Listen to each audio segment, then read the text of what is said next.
awkward moment to tell the world I can't read.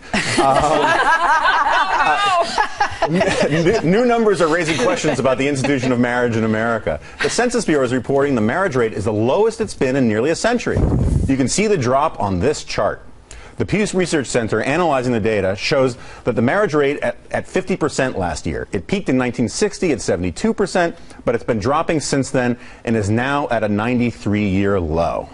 So I have a little quibble with the data. My suspicion is that it's at an all-time low, and they just started having good data 93 years ago. Yeah. Because somehow I doubt the out-of-wedlock birth rate or the divorce rate was really high in like 1910. But we can get into that in a second. Yeah. So, Kirsten, what do you make of all of this? I don't know what to make of it, actually. I think, I was married. I'm divorced. I would like to get married again. I don't quite understand why everyone's so down on marriage. You're going to get a lot of creepy tweets now. I don't know. You're happily married to an amazing Alaskan woman. Yeah. So, that's almost redundant, yeah, right? Exactly. So, I mean, what do you think's going on?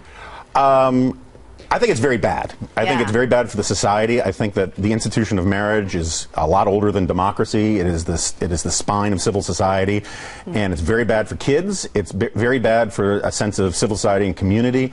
And it's very bad for the economy. The evidence is overwhelming and settled that married couples earn more, work harder, raise healthier kids. If a kid comes from a married, intact family and impart even a minimum of good values, they're almost destined to never be in poverty. But separate from the kids' situation, I also think it's better for most people, right? I think it's better to have someone to share your life with. And I think, is it, Harris, that we've become too individualistic and that we are too much, we just want what we want and we want everything on our... we are getting married a little bit later. And so you do come at it, I know I did, I got married late. You do come at it with your own sort of, that's my closet. I don't know if I want to share a bathroom with another person. I'm looking at my Twitter feed. Love USA 4 says couples no longer are getting married for one reason only. She says the White House administration punishes married through the purse.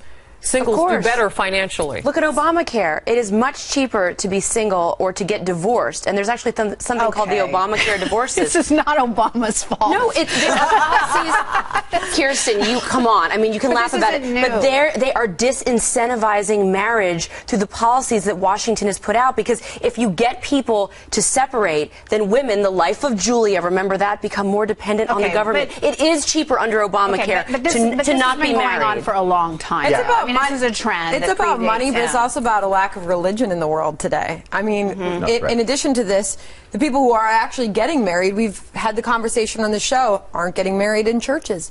People aren't attending church anymore. So there's a dramatic change in the way we all view the world and our religious stake in society. Right. I mean, I would agree with the tweeter that it's an issue, that there are awful marriage penalties under the law and it should be fixed. But I think Kirsten's right, it's a much larger trend. Sure. And that's one thing. And but we can only ask government to fix the things government can fix, and the things the government can fix are all the bad things it does to punish marriage. Well, you talk to people who are married, most people say it's miserable, I can't stand it, they're complaining about their significant other, and so I think a lot of people, now that they're earning more money, like you pointed out, women, they're going, why do I need this? Most people only get married to have kids, and now you don't even need that. So I need to blog about happiness? Andrea, did you really just say, I'm shocked. There are a lot of happily You don't need to be married to have children, that's your belief?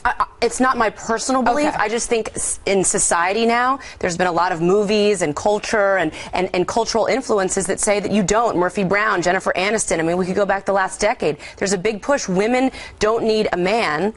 That's been the message. And so guess what? Eventually, men start to believe it. And they say, well, you know what? I don't really need you either. And this is where we are. It's not a great place, America, but this is where we are. I can't argue with that. As sad as it is. Hashtag sad. Dropping knowledge, Harris. Dropping knowledge. Well, I was just in